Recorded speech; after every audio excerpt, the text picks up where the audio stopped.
ये अभी उतने अमीर नहीं हुए थे और एक एयरपोर्ट में जब ये अखबार वेंडर को बोले कि भाई मुझे ज़रा अखबार खरीदना है, उसने कहा ले लो अखबार। इसके पास $100 का नोट था और खुले नहीं थे। अब अखबार वाले के पास भी चिल्लड़ नहीं, बस $100 वहाँ बड़ा होता है, हमारे देश के 100 रुपये जैसा नहीं होता भाई, वहाँ सबसे बड़ा नोट $100 ही होता है।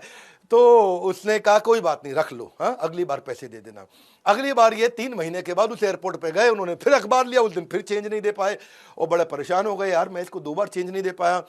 आगे चल के बिल गेट्स जब अरबपति बन गए, बहुत बड़े अरबपति बन गए, तो उनको याद आई उस अखबार वाले की और वो ढूंढते ढांढते उसी एयरपोर्ट पे खोज निकाला उस आदमी को और बोला सुनो, मैंने तुमसे 2 बार अखबार लिया था, तुम्हें पैसे नहीं दे पाया।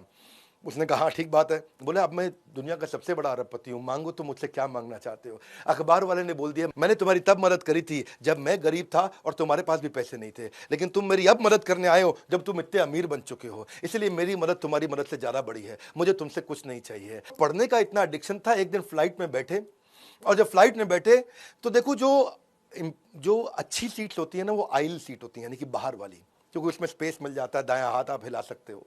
उससे कमजोर सीट मानी जाती है विंडो सीट, जहां पे बायां हाथ थोड़ा बहुत हिला सकते हो पर दाईं साइड से आप फंस जाते हो। और सबसे बेकार सीट मानी जाती है बीच की सीट, जहां दोनों तरफ से फंस जाते हो, और बिल गेट्स को बीच की सीट दे दी गई और बीच की सीट दे दी और किसी ने रियलाइज नहीं किया कि दुनिया के सबसे बड़े अरबपति को अपने इकोनॉमी में बीच की सीट दे दी। पायलट को पता चला, वो आया जी पीछे आकर